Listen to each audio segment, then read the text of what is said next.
प्रेम आहे. मी जे इमानदारीनं करतो, प्रामाणिकपणानं समाजासाठी लढतो. समाजाला माहिती आहे मला किती वेदना आहे. कारण या उपोषणामुळं ना माझं शरीर इतकं थकून गेलं आहे की मी तरी पण या समाजाच्या लेकीबाळीसाठी, लेकराबाळासाठी, त्यांच्या कल्याणासाठी माझं हटत नाही आहे. मी समाजाला सांगताना पण सांगितलेलं आहे, कधी काळी माझ्याकडून समजा सप्ताहासाठी, लग्नासाठी येणं झालं नाही तर रुसत जाऊ नका, नाराज होत जाऊ नका.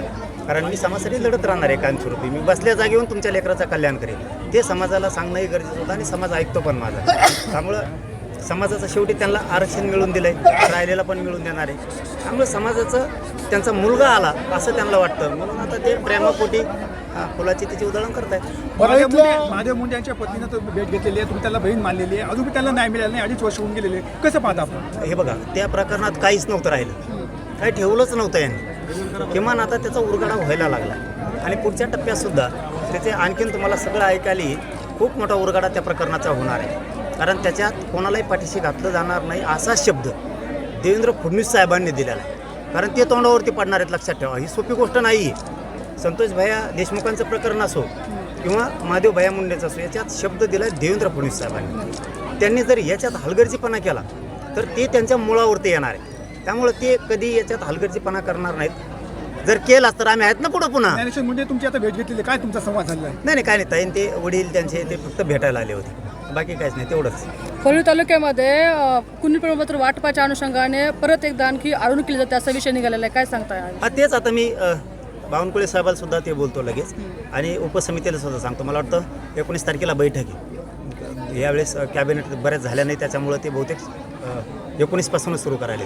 मी सांगणार आहे त्यांना जे 5-6 विषय आहेत परळीसह, की इथला रेकॉर्ड का शोधला गेला, काही यंत्रणा कमी आहे का, जाणून बुजून केलं जात नाही, हे सगळे प्रश्न विचारून आणि त्याची सोय लागत नसतं मग अधिकाऱ्यांना चौकशीत फेरत यावं लागणार. मी जातीचं कोणी माझ्या लेकरांचं वाटोळं करणार असलं तर मी सोडणार नाही. अधिकारी हा आमच्यासाठी सगळा सारखा. मी कधीही अधिकाऱ्यांना तोंड टाकून बोलत नाही, आत्तापर्यंत बोललो पण नाही. परंतु लेकरांचं वाटलं जर ते नोंदी असून देणार नसतील तर मग मात्र मला ॲक्शन घ्यावं लागेल, त्याला माझा नाविलाज. नगरपालिका आणि महानगरपालिका निवडणुकीपासून तुम्ही लांब होता, मात्र आता पंचायत समिती आणि जिल्हा परिषद निवडणुका येऊ घातलेल्या आहेत, त्याबद्दल भूमिका काय असणार आहे? नाही, मी विधानसभेपासून नाही. मी असले का असतो, मी लोकसभेला होतो का नाही, होतो उघड. मी ना नगरपंचायतीसाठी होतो, ना नगरपालिकेसाठी होतो, ना महानगरपालिकेत होतो, ना विधानसभेत होतो, आणि जिल्हा परिषदला राहणार नाही. त्याचं कारण काय बघा, या आंदोलनातले चेहरे आहेत सगळे, समोरून इकडून तिकडून उभा राहणारे 4-5 येते आणि कोणाला करा म्हणताय. त्यामुळं मी त्याच्यापासून अलिप्त आहे. पण याच्यात लक्षात येतं आहे की हे अवघड आहे, हे सरकार अवघड आहे. काल नगरपालिकेचा महानगरपालिकेचा काल निकाल लागला, 29 पैकी 25 जागा हे भाजपनं जिंकलेल्या. कसं पाहता? कशाच बघायचं, काय बघा तर त्याच्याकडे बघायला काही ठोलत नाही. पहिले संपेली महाविकास आघाडी यांनी, लय कलाकार आहे ती. आधी त्यांचा काटा काढा, आता शिंदेचा आणि अजितदादाचा लावलाय. आणि अजितदादा बी असे लोक सांभाळतो म्हणून अजितदादापासून मराठी लांब जायला लागले. झटका कळाला अजितदादाला.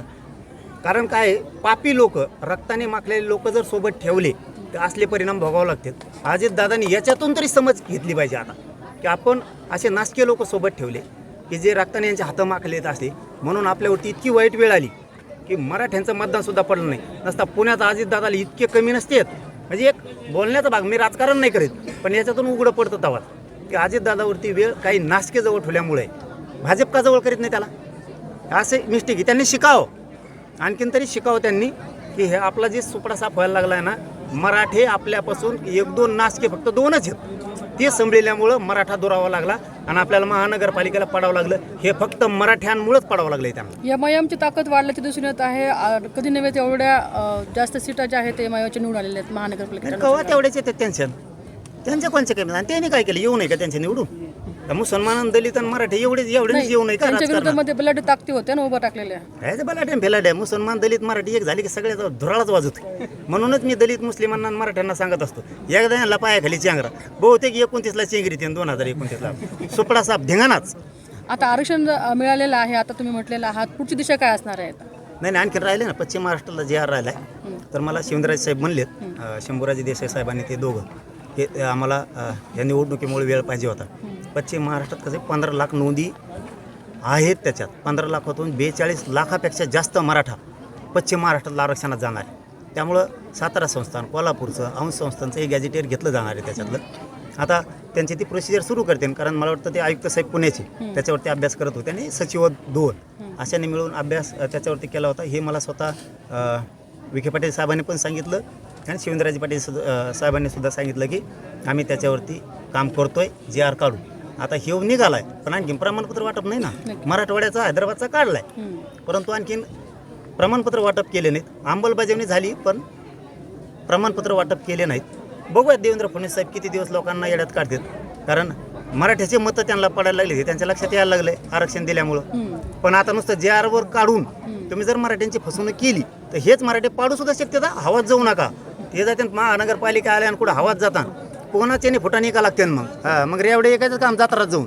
ST आरक्षणाच्या अनुषंगाने धनगर समाज देखील आज बाहेर निघणार होता, मात्र तिथं आचारसंहिता लागू करण्यात आल्या. कसं बघता निघणार होता आणि म्हणजे निघाला पण त्याला अडवण्यात आल्याचा असं प्रकार असं म्हणायला लागलं. कुठं जालन्यातून निघालं होतं. कधी आज अडवलं बोराडे यांना आज प्रशासनाने बाहेर येणार काय संबंध त्यांना अडवायचं. मला आत्ता माहित झालं, मला माहित नाही. मी घेतो मुंबईला जाणार माहिती. होते आंदोलनासाठी. जायलाच पाहिजे त्यांनी. यांच्या काय बापाच पेंडे काय यांचे काय मुंबई धनगराच्या लेकरांना शिकायचं नाही काय. झाले 15-15 वर्ष झाले वाटोळे त्यांची कव्हर करता. मुसलमानाला आरक्षण दिलं नाही, बंजारा समाजाला दिलं नाही, मराठ्यालाही दिलं नाही. आता त्या मुसलमानाला पण देणार आणि आता ती STतून धनगर समाज मागायला लागलाय. तुम्हाला त्याचं तर राजकारण करायचं अडवायचं. त्याने काय भ्यायचं त्यांना काय संबंध नाही कोणाचा अडवायचा. STतून आरक्षण घ्यायचं म्हणजे घ्यायचं. एकाही धनगरांनी याच्यात राजकारण करू नये. सगळ्यांनी ताकदीने उभारून लेकरा बाळाचं कल्याण होईल हे लक्षात ठेवा. धनगरांनी आरक्षण नंतर करताय, सॉरी आपल्याला राजकारण तुम्हाला नंतर करता येईल. आरक्षण जाऊ देऊ नका. लेकरा बाळाच्या पिढ्या सुधारतील, कल्याण होईल त्यांचं. राजकारण नंतर करा. तुम्ही कोणत्याही पक्षात असाल ते जर आता मुंबईला चालले असले त्यांच्या पाठीशी धनगरांनी उभं राहायला पाहिजे. आणि ते जर रस्त्याने चालले असले तर मी आज आपल्या पत्रकार बांधवाच्या माध्यमातून सांगतो ज्या ज्या रस्त्यावरून ते जाणार आहेत त्या त्या रस्त्यावरती पाणी भाकरी जेवण मराठ्यांनी त्यांना कमी पडू देऊ नका. सगळे तुटून पडा. सगळ्यांनी त्यांना जीव खाऊ घाला. त्यांना पाणी द्या. रस्त्यात कुठं अडचण येणार नाहीत. ज्या रस्त्यावर जातील त्या रस्त्यावरती मराठ्यांनी काम करावं. आता आपण दिल्लीकडे काही दिवसापूर्वी दौरा टाकला होता, त्या अनुषंगाने काय पुढची पावलं असणार आहेत? दिल्लीकडे याच्यासाठी दौरा टाकला होता. शौर्य पाटलाची आत्महत्या झाली होती आणि तिथलं सरकार आता ते कसं आहे मला तिथं गेल्यावर कळालं. मलाही माहीत नव्हतं तिथं वेगळं सरकार आहे. कारण तिथले ते जरी सरकार राज्याचं असलं मुख्यमंत्री असलं त्यांच्या काही हातात नाही. तिथं ते अर्ध केंद्रशासित आहे. तिथं गेल्यावर कळालं. त्याच्यामुळं त्याच्यात इंटरफेअर स्वतः केंद्रीय गृहमंत्री अमित शहा साहेबालाच करणं गरजेचं होतं आणि त्याचा तपास पुढं लागत नव्हता. म्हणून आम्ही त्यांना संध्याकाळी सांगितलं होतं मी कुणालाही याच्यात सोडणार नाही, तुम्हाला यासाठी नेमावं लागेल.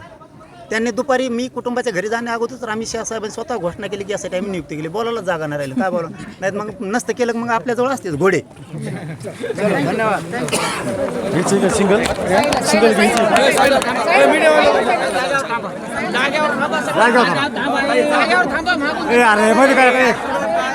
जागा थांबा. जाऊ दे सोडा.